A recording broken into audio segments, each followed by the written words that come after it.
Party করছে তারা টাকা ভরে নিচ্ছে আর গরিবরা মরছে।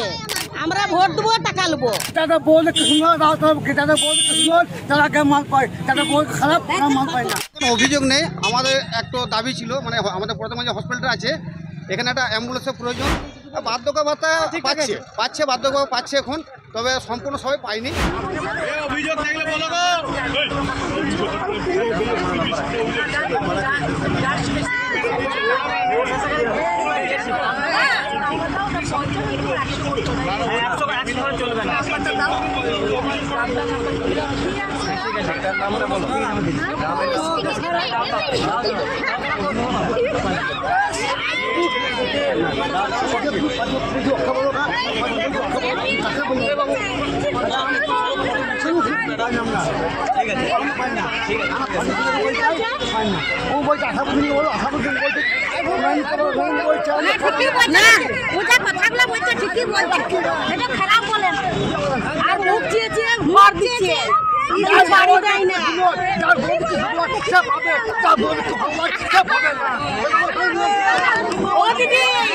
টাকা নেবো, তাছাড়া ভোট দেবো না।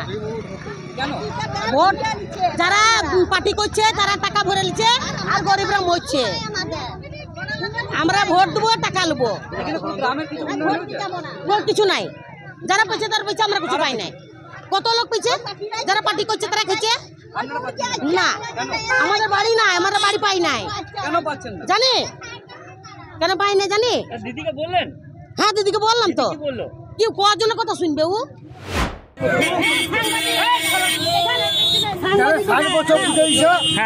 পাকা ভাতা পায় না, তারা বলতে তারা মাল পায়, তারা বলতে খারাপ মাল পায় না। এটা বইয়ের সাথে কি সঙ্গ? ওই পার্টিকে বলছি পার্টি ছেলে পায় না। কোনো অভিযোগ নেই। আমাদের একটা দাবি ছিল, মানে আমাদের প্রথমে যে হসপিটালটা আছে এখানে একটা অ্যাম্বুলেন্সের প্রয়োজন। আর দ্বিতীয় কথা যে আমাদের বিগত দিনে যে ফার্মাসিস্ট এখানে ছিলেন তিনি এখানে কোয়ার্টার থাকতেন, ফলে আমাদের এলাকার মানুষের মানে আউটডোরের টাইমের পর, একটার পর, যেটা আউটডোর টাইম বা দুটোর পর যে কোনো পরিষেবা পেতেন, কেটে গেলে ফুটে গেলে প্রাথমিক চিকিৎসা পেতেন।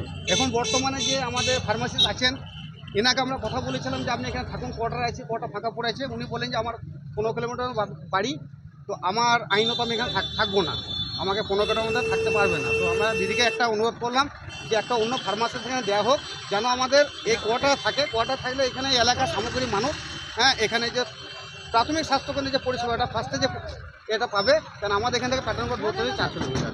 এটা দিদিকে যে একটা আবেদন করলাম। উনি বললেন ঠিক আছে, ইলেকশনের পেরে আমরা দেখছি, ব্যাপারটা দেখছি। বার্ধক্য ভাতা পাচ্ছে বার্ধক্য পাচ্ছে এখন, তবে সম্পূর্ণ সবাই পায়নি। তবে সরকার চেষ্টা করছে, অনেকেই পেয়েছে। 2-5 জন বাকি আছে আমাদের পেতে, সেগুলো বললাম একটু দেখবেন। রাস্তাঘাট মোটামুটি তো ভালোই হয়েছে। আর ব্রিজটা একটু অনেক টাকার ব্যাপার আছে, ব্রিজটার জন্য আমরা দিদিকে বলেছি, উনি বলেছেন ভোটে করতে। দ্বারকা ব্রিজ এটা নিয়ে প্রচণ্ড সমস্যা, এটা নিয়ে প্রচণ্ড সমস্যা। এখানে বাসগুলো চলতে, বাস যাতায়াত করতে পারে না, এবং এখানে বর্ষার দিনে ভেঙে যায়। তিনটে অঞ্চল আজকে কি কি অঞ্চল আছে?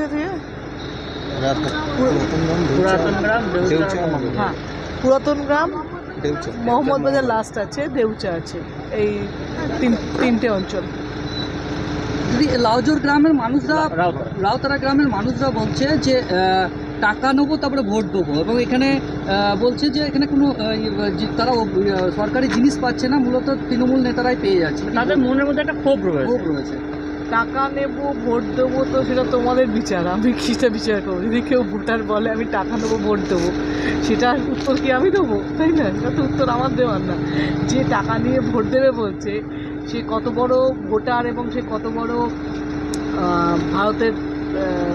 ভারতের গণতন্ত্র বোঝে বা ভোট বোঝে, সেটা তোমাদের ওটা ওই প্রশ্নটা মানুষের উপর ছেড়ে দেয়, সেই উত্তর আমি দেবো না।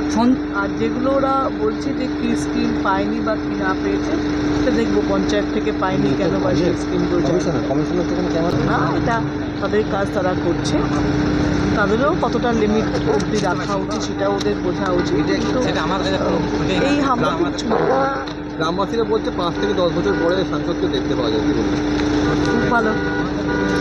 যারা বলছে 7 বার দেখি, সেটা তোমরা কভার করো না কেন? এটা আমার কাছে মজার। যদি 10টা গ্রামে যাওয়া হয়, একটা গ্রাম যদি বলে এটা, 9টা গ্রাম দেখাও না কেন বলো তো? যে 9টা, আমি তো আমার সঙ্গে ঘুরো তোমরা যখন 10টা গ্রামের মধ্যে 9টা গ্রাম বলে আমরা সব পেয়েছি, কিছু প্রশ্ন করে না, একটাতে তোমরা প্রশ্ন রাখো, 10টা 9টা কী হয় তোমাদের সময়? তখন তোমাদের কোথায় পেটে ব্যথা হয় দেখাতে? বিরোধীরা অভিযোগ করছে আমি রাস্তায় নেমে প্রচার করছি, সেখানে তৃণমূলের প্রার্থী গাড়িতে বসেই প্রচার করছে, মানুষ ডাকলেও তারা নামছে না গরমের ভয়ে। বিরোধীদের সম্মান করি, বিরোধী প্রার্থীকে সম্মান করি। উনি যা যা বলবেন তোমরা একতরফা ছাপিয়ে যেও, আমার থেকে কোনো মতামত ওনার সম্পর্কে পাবে না বা কোনো উত্তর পাবে না, এটা বলে রাখলাম। তাই জন্য উনি যা যা বলবেন একতরফা ছাপিয়ে যেও, আমার তরফ থেকে বিরোধীদের সম্পর্কে কিচ্ছু বলার নেই। আর যেগুলো ওরা বলছে যে কী স্কিম পায়নি বা কী না পেয়েছে, সেটা দেখবো পঞ্চায়েত থেকে পায়নি কেন বা সেই স্কিমগুলো